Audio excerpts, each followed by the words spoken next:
जनमनयधिनायक जय हे Bharat. Hi hello అండి, అస్సలాము అలైకుం. Welcome back to our channel Mohsin official వన్యం. హాయ్ అస్సలాము అలైకుం, welcome to our channel Mohsin official వన్యం. సో ఎలా ఉన్నారు అందరూ? అందరూ బాగుండాలి, అందులో మనము ఉండాలి. మనం కూడా బాగున్నాం అనమాట. ఈ రోజు మనం ఏం బ్లాగ్ చేయబోతున్నామో ఈ రోజు మా ఆయన గారు మెన్షన్ చేస్తారు. ఆయన నోటితో విందాం. చెప్పండి. రవీంద్రనాథ్ ఠాగూర్ మన మదనపల్లికి కనెక్షన్ ఏమని ఈ వీడియోలో తెలుసుకోబోతున్నాం.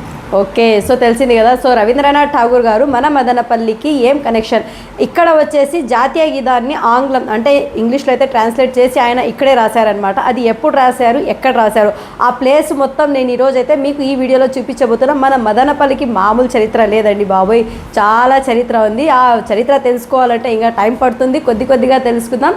ప్రస్తుతం మనమైతే రవీంద్రనాథ్ ఠాగూర్ గారి గురించి అయితే తెలుసుకుందాము. సో వీడియో స్టార్ట్ చేయకముందు చిన్న రిక్వెస్ట్ అండి, లైక్ ఇవ్వడం మర్చిపోకండి, హైప్ కూడా ఇవ్వండి. సో మన మకాం గారు అయితే ప్రతి కామెంట్లో పెడతారు, మీరు హైప్ గురించి కూడా చెప్పండి అనేసి. సో దానివల్ల పాయింట్స్ వస్తాయి, ఆ డబ్బులు ఏం రావు. సో అందరూ హైప్ కూడా చేయండి, లైక్ కూడా చేయండి. సబ్స్క్రైబ్ చేసుకొని వాళ్ళు సబ్స్క్రైబ్ కూడా చేసుకోండి మన మొహసిన్ అఫీషియల్ వన్యం channel. So let's start the video.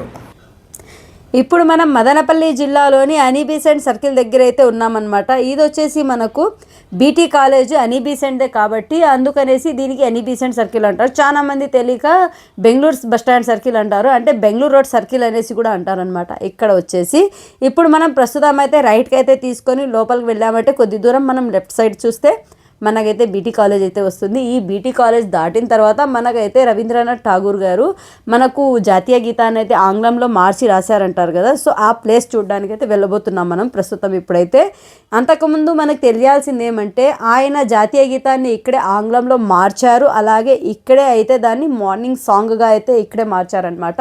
అంటే ఫస్ట్ టైం ఇక్కడే పాడారు. అది రెండు మనం ఎక్కడెక్కడ అనేసి చూద్దాం ఈ వీడియోలోనే. సో వీడియో అయితే ఎక్కడ స్కిప్ చేయకండి. స్కిప్ చేశారంటే మీకు ఏం జరిగింది, ఎక్కడ జరిగింది, ఏమి అనేసి కూడా మీకు తెలియదు అనమాట. మనం మదనపల్లి అయితే జిల్లా అయిపోయింది. ఇంకొకటి ఏమంటే జాతీయ గీతం గణతంత్ర దినోత్సవానికి అయితే స్పెషల్, ఎందుకంటే ఫస్ట్ టైం అయితే ఇది రిపబ్లిక్ డేకి అయితే ఇదైతే ఫేమస్ అయిందనమాట ఈ జాతీయ గీతం అయితే. అందుకనేసి రిపబ్లిక్ డే అయితే జనగణమన అయితే మనకు ఫేమస్. కాబట్టి మనము బీటీ కాలేజ్ దాటిన తర్వాత మనకైతే ఇక్కడ జిఆర్టీ స్కూల్ అయితే వస్తుంది. ఒకటి చూడండి, జిఆర్టీ స్కూల్ తర్వాత అయితే మనకైతే మనం వెళ్ళాల్సిన ప్లేస్ వస్తుంది. అలాగే ఇక్కడ మనకు 1 టౌన్ పోలీస్ స్టేషన్ ఉంది, కోర్టు ఉంది, మనకు మండలం ఆఫీస్ మొత్తం అయితే మనకు ఇక్కడే ఉన్నాయన్నమాట. ఇలాగే కొంచెం ముందరికి వెళ్ళిన తర్వాత మనకైతే అంబేద్కర్ సర్కిల్ అయితే వస్తుంది. ఇక్కడ అంబేద్కర్ సర్కిల్ నుంచి మనమైతే లెఫ్ట్ అయితే తీసుకోవాలన్నమాట.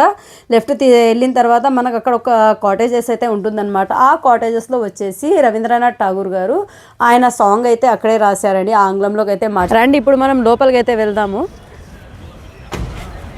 ఇప్పుడు ప్రస్తుతం మనమైతే ఇక్కడ కాటేజెస్ లోపలికి అయితే వెళ్ళి చూద్దాము. ఇక్కడ ఏమేమి ఉన్నాయి ఏమి అనేసి మొత్తం నేనైతే విజిట్ చేశానమాట. సో చాలా నాకు అయితే ఇక్కడ చూసిన తర్వాత చాలా సంతోషమైంది.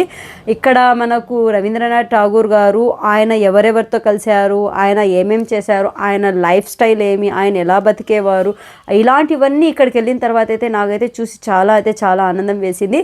ఇంకొకటి ఏమంటే ఇక్కడ ఆయన ఫ్యామిలీ అండ్ వాళ్ళ వైఫ్తో కూడా చూసినట్టు అనిపించింది నాకు. మాలినీదేవి ఆయన వైఫ్ పేరు అయితే. ఇది నోబెల్ ప్రైజ్ అయితే ఆయన గెలిచారు కదా. సో ఆయన నోబెల్ ప్రైజ్ని అయితే ఇక్కడైతే చూడండి మనకు మంచిగా ఫొటోస్ అయితే పెట్టారు. వీళ్ళు వచ్చేసి వీళ్ళ పిల్లలు. ఇదేనండి మనకు జనగణమన చూస్తున్నారు కదా, ఆయన అయితే ఇంగ్లీష్లో అయితే మార్చారు కదా ఇక్కడ మన మదనపల్లిలోనే. ఇంకొకటి ఏమంటే రవీంద్రనాథ్ ఠాగూర్ గారు 1919 ఫిబ్రవరిలో మన మదనపల్లికి వచ్చారు. ఇక్కడికి వచ్చిన తర్వాత జనగణమనను బెంగాలీ నుంచి ఇక్కడ వచ్చేసి ఇంగ్లీష్లో అయితే మార్చారనమాట. ఇంగ్లీష్లో మార్చింది ఎక్కడ అంటే బీసెంట్ థియోసాఫికల్ కాలేజ్లో అయితే మార్గరెట్ కజిన్ సహాయంతో ఆయన అయితే ఇక్కడికి వచ్చారనమాట. అంటే వాళ్ళు ఇక్కడికి ఇన్వైట్ చేశారు. ఆయన మొత్తము దేశం మొత్తం తిరుగుతూ ఉంటే బెంగళూరుకి అయితే వచ్చి అక్కడ స్టే చేశారు ఫ్యామిలీతో. సో వాళ్ళకైతే ఈయన మార్గరెట్ కజిన్స్ అనేసి ఇక్కడికి పిలిపించారనమాట మన మదనపల్లికి. వాళ్ళు పిలిపించిన తర్వాత ఈ గీతాన్ని అయితే ఆయన అయితే ఇక్కడ ఇదే ప్లేస్లోనే ఇక్కడ ఇప్పుడు మనం కాటేజెస్ చూస్తున్నాం కదా, ఈ రూమ్కి ముందర అయితే కూర్చొని ఆయన స్టాచ్యూ అయితే పెట్టారు కదా, అక్కడైతే కూర్చొని ఆయన అయితే ఆ పాట అయితే రాశారు. సో మాలినీదేవి అన్నాను కదా, నేను రవీంద్రనాథ్ ఠాగూర్ గారి వైఫ్ అండి. ఈయన ఎవరికి తెలీదు. ఇక్కడ చూడండి, ఇంకా గాంధీ తాతతో కలిసినప్పుడు, మహాత్మా గాంధీని వీళ్ళు అందరితో కలిసినప్పుడు ఎవరెవరితో గడిపారు ఏమి అనేసి వాళ్ళ లైఫ్ స్టైల్ ఎలా ఉండేది, రవీంద్రనాథ్ ఠాగూర్ గారిది అనేసి మొత్తం అయితే ఇక్కడ ఫొటోస్ చూస్తేనే మనకైతే అర్థమవుతుంది. ఇంకొకటి ఏమంటే ఈ హాల్కి వెళ్ళామంటే మనము ఎంత కూల్గా ఉందంటే ప్లేస్ ఇక్కడ చాలా అంటే చాలా కూల్గా ఉంది. కొన్ని సంవత్సరాలు అండి ఇక్కడ వచ్చేసి ఆయన 1919లో అయితే ఆయన అయితే పాట ఇక్కడ జనగణమన అయితే ట్రాన్స్లేట్ చేసి రాశారంటే ఇప్పటికీ మీరే అనుకోవచ్చు 100 ఏళ్ల పైన అయిపోయిందనమాట ఈ కొటేజెస్ కట్టి అయితే. సో ఆయన ఎక్కడెక్కడ తిరిగారు, ఆయన ఏమేమి చేశారు అనేసి ఇక్కడ మొత్తం చూడండి మనకు ఫొటోస్ రూపంలో అయితే చెప్తున్నాయి. ఇక్కడ లోపలికి వచ్చిన తర్వాత ఈ ఫోటోలు అయితే మనకి ఏదో చెప్తున్నట్టు అనిపిస్తుంది చూడండి. సో చాలా బాగా అనిపించింది నాకైతే. ఇంకోటి ఏమంటే ఇక్కడ వచ్చేసి ఆయన ఈ జాతీయ గీతాన్ని రాసిందే కాక ఇక్కడ వచ్చేసి మనకు ఆంగ్లంలో రాసిన తర్వాత ఆ రాగం కూడా ఇక్కడే పాడారనమాట, జనగణమన రాగం అయితే. ఇది వచ్చేసి మనకు బీటీ కాలేజ్లో అయితే ఆయన హాల్ అయితే సపరేట్గా ఉందండి. అక్కడైతే ఆయన స్టే చేశారు. ఇక్కడైతే రాశారు జాతీయ గీతాన్ని, అక్కడైతే స్టే చేశారు కదా. అక్కడైతే వాళ్ళు మార్నింగ్ టైం ఎక్సర్సైజెస్, యోగా అలాంటివన్నీ చేస్తుంటే ఆ టైంలో అయితే మార్నింగ్ టైం అయితే ఆ సాంగ్ అయితే ఇక్కడ రాగంతో పాడారు జనగణమన. అది పాడినప్పటి నుంచి అదే రాగంతో దానితోనే మనకైతే ఇదైతే మనకు పాట అయితే కన్ఫామ్ అయిపోయిందనమాట. ఇంకా ఇక్కడ చైర్స్ చూశారు కదా, ఒక బెంచ్ ఉంది మనకు, అలాగే ఒక చైర్ ఉంది.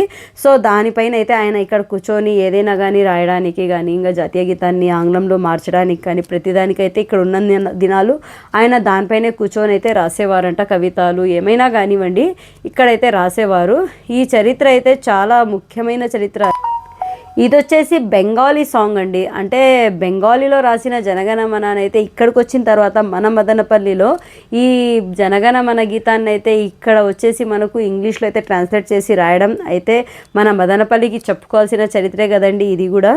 ఇంకా ఇంకోటి ఏమంటే ఇక్కడ ఆయన వైస్ ప్రిన్సిపల్ జేమ్స్ కజిన్స్ భార్య ఉన్నారు కదా, సో ఆయన కూడా ఈ ట్యూన్కి అది రాయడానికి కానివ్వండి, ఈ ట్యూన్ని మార్చడానికి కానివ్వండి, ప్రతిదానికి అయితే వాళ్ళు కూడా ఇక్కడైతే ఉన్నప్పుడు సహాయం చేశారనేసి కూడా అంటారనమాట.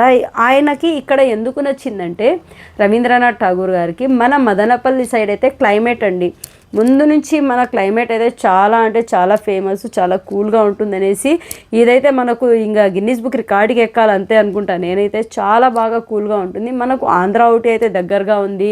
ఇంకా మనకు చెప్పుకోవాలంటే మనకు షాంట్రూమ్ హాస్పిటల్ ఉంది కదా, అది కూడా మనకు ఫేమసే. ఎందుకంటే అప్పట్లో బ్రిటిష్ హయాలో వచ్చేసి ఇక్కడ క్లైమేట్ బాగుంది అనేసి అక్కడ హాస్పిటల్ కట్టారనేసి అంటారు చాలామంది. ఇలా చెప్పుకోవాలంటే మదనపల్లికి చాలా చరిత్ర ఉంది. ఇక్కడ మెయిన్ ఏమంటే మనకు క్లైమేట్ కోసం అయితే చాలామంది చాలా చాలా చోట్ల నుంచి వచ్చి సమ్మర్ హాలిడేస్ అయితే ఇక్కడైతే జాలీగా గడిపేసి వెళ్తూ ఉంటారు. ఇంకొకటి ఏమంటే దీనికి దక్షిణ శాంతినికేతన్ అని పేరు కూడా పెట్టారండి ఈ జాతీయ గీతాన్ని. స్పెషల్గా ఏమంటే రిపబ్లిక్ డేకి అయితే ఈ గీతాన్ని అయితే చాలా స్పెషల్గా అయితే సెలబ్రేట్ చేస్తారు. ఆల్మోస్ట్ మనకి ఇప్పుడు 26 అయితే స్టార్ట్ అవుతుంది మనకు. ఇంకా 26 అయితే మనకు మామూలుగా గణతంత్ర దినోత్సవం అయితే జరుపుతారు. ఈసారి అయితే మన మదనపల్లి చాలా స్పెషల్ కాబోతుంది. ఎందుకంటే ఈసారి మన మదనపల్లి అయితే జిల్లా అయింది కదా, సో దాని సందర్భంగా అయితే మన మదనపల్లి అయితే చాలా హంగామాగానే ఉంటుందన్నమాట. ఇక్కడ ఇంకా రవీంద్రనాథ్ ఠాగూర్ గారికి చాలా అంటే చాలా నచ్చిందంట ఇక్కడ వాతావరణము. ఆ వాతావరణం నచ్చి ఆయన ఇక్కడికి వచ్చి కొన్ని రోజులైతే ఇక్కడే స్టే చేసి ఇక్కడ ఇదంతా మనకు జాతీయ గీతాన్ని రాసి వెళ్ళారంటే చాలా ఫేమస్ కదా. ఇప్పటికి కూడా ఆయన కొటేజెస్ అయితే అక్కడ ఒక వాచ్మెన్కి అయితే పెట్టడము, దాన్ని అయితే రెస్పెక్ట్గా చూడడము, దానికి ఒక కేర్ తీసుకోవడము చాలా బాగా అనిపిస్తుంది. ఇక్కడ ఏమంటే ఇంకా మనకు ఓల్డ్ బిల్డింగు అలాంటివన్నీ ఉన్నాయి. ఇక్కడ చూశారు కదా స్టాచ్యూ, ఈ స్టాచ్యూ దగ్గర ఇక్కడే కూర్చొని అయితే ఆయన అయితే రాశారు. ఆ స్టాచ్యూ అయితే ఇప్పట్లో కట్టిండేది, అది అంతకుముందు అయితే అక్కడే కూర్చొని అయితే రవీంద్రనాథ్ ఠాగూర్ గారు అక్కడ జాతీయ గీతాన్ని అయితే మార్చారనమాట ఆంగ్లంలోకి. ఇంకా చూస్తున్నారు కదా ఈ మోడల్ చూడండి, హౌస్ చూడండి, ఇప్పుడు ఈ కాలంది కాదండి, ఇది తక్కువ అంటే మనకు 100 పైన అంటే మనకు తక్కువగా 150 ఏళ్ళ ఇల్లు అండి ఇది మనకు. ఇంకా మనకు బీటీ కాలేజ్ అయితే ఒకసారి చూడండి, ఎనీ బీసెంట్ అలాగే జిడ్డు కృష్ణమూర్తి, ఇది వీళ్ళిద్దర పరిణామంలో అయితే ఈ కాలేజ్ అయితే జరిగేది. ఇంకా ఈ కాలేజు ప్రస్తుతం ఇప్పుడైతే మొత్తం అయితే గవర్నమెంట్ అయితే అయిపోయిందనమాట. ఇంకా మనకు స్టార్టింగ్లోనే అయితే ఇలా ఉంది, మనకు లోపలికి వెళ్తే చాలా ఉంది చూడడానికి.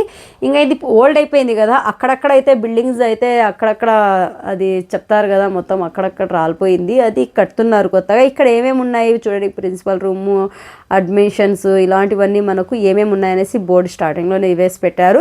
ఇంకా మనం ఇక్కడ లోపలికి ఎందుకు వెళ్ళామంటే, మనము ఇక్కడ జాతీయ గీతాన్ని ఎక్కడ పాడారు, ఆ టూన్ ఎక్కడ పాడారు, అలాగే వీళ్ళు ఎక్కడ ఉండేవాళ్ళు, ఇక్కడ హాల్ ఏదో ఉందంట చూద్దామనేసి లోపలికి వెళ్తే అక్కడైతే వర్క్ అయితే జరుగుతుంది. అది అంటే ఓల్డ్ అయిపోయాయి కదా బిల్డింగ్స్ మొత్తము, సో అది లీకేజ్ ఉంటే దాన్ని అయితే రిపేర్ చేసి ఇక్కడ వచ్చేసి దాన్ని మ్యూజియం లాగా అయితే తయారు చేస్తున్నారనమాట.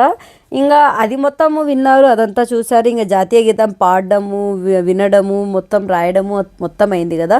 సో రవీంద్రనాథ్ ఠాగూర్ గారి ఓన్ హ్యాండ్ రైటింగ్ అయితే ఎవరు చూసారో ఎవరు చూడలేదో నాకైతే కామెంట్ చేయండి. సో నేను ఇక్కడ పైన అయితే 2 ఫొటోస్ అయితే మెన్షన్ చేస్తున్నాను చూడండి, ఆ ఫొటోస్లో ఉన్న హ్యాండ్ రైటింగేనండి, ఓన్ హ్యాండ్ రైటింగ్. అది రవీంద్రనాథ్ ఠాగూర్ గారు అయితే ఓన్గా రాసిండేది. ఇప్పట్లో అయితే అది ఒక ప్రింటింగ్ లాగా కనిపిస్తుంది, అలాగే మనకు ఒక జిరాక్స్ లాగా కూడా కనిపిస్తుంది. బట్ అది అయితే కాపీ జిరాక్స్ కావచ్చు కానీ రైటింగ్ మాత్రం అదైతే ఒరిజినల్ రైటింగ్. ఇక్కడ బీటీ కాలేజ్లో చదివిన వాళ్ళైతే చాలా చాలా పెద్ద పెద్ద పొజిషన్స్కి అయితే వెళ్ళిపోయారు ఇప్పుడు. ఇంకా బిల్డింగ్ మొత్తం అయితే అక్కడక్కడ మొత్తం అయితే పాడైపోయింది. సో దానికైతే కొత్తగా అయితే మళ్ళీ రిపేర్ అయితే చేస్తున్నారు. ఇంకా ఇది వచ్చేసి మనకు జిఆర్టీ స్కూల్ అండి. మనకు బెంగళూరు రోడ్లో అయితే జిఆర్టీ స్కూల్ కూడా ఫేమస్ ఏనండి ఇక్కడ.